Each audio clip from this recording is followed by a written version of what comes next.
Hello అన్న, script చదివాల వాళ్ళు ఏమన్నారు? జర నిమ్మలం ఇక్కడ ఆఫీస్లోనే ఉన్నా, ఎక్కువ టెన్షన్ పడకు, ఆల్మోస్ట్ అయిపోయినట్టే. సరే అన్న. సరే ఆగు, ప్రొడ్యూసర్ బయటకు వచ్చిండు, ఒక 10 minutesలో చెప్తా. ఏమైందిరా? ఓకే అన్నట్టనే సరేనా? అన్న అయితే ఓకే అన్నట్టే మాట్లాడుతున్నాడు.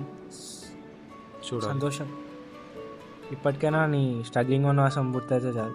చూడలేకపోతున్నావు కూడా. అంతే అంతే.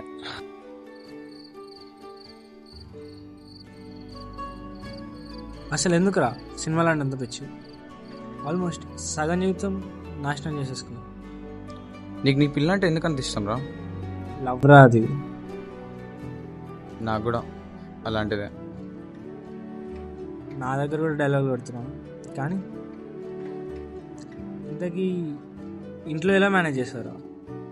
జాబ్ 2-3 నెలలు ఎందుకు నరకంలో ఉంటుంది. ఎలా చెప్పాలి? ఎందుకన్నావు కదా వనవాసం అని, ఇది అలాంటిదే.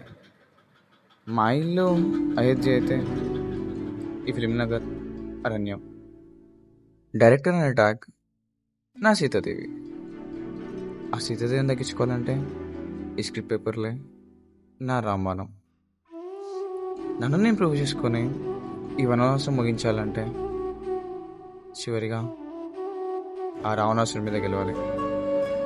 ఇంతకీ రావణాసుడు ఎవడైనా సినిమాలకు వస్తే మొదటిగా అందరు చెప్పే మాట ఏంటి? కష్టం, సక్సెస్ రేషియో ఎక్కువ, ఇలాంటివి.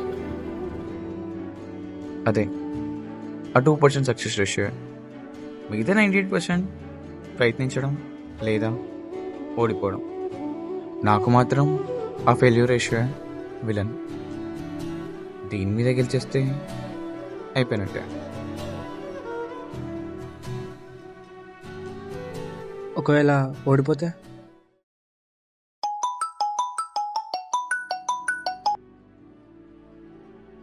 హలో అన్నా. తేజ, ఓకే అన్నారా? అంతా ఓకే, కానీ స్క్రిప్ట్ అమ్మేయమంటున్నారా? నీ క్రెడిట్స్ కూడా మేము ఉండవు అనుకుంటా. వద్దని చెప్పేసి అన్నా. అలా కాదు,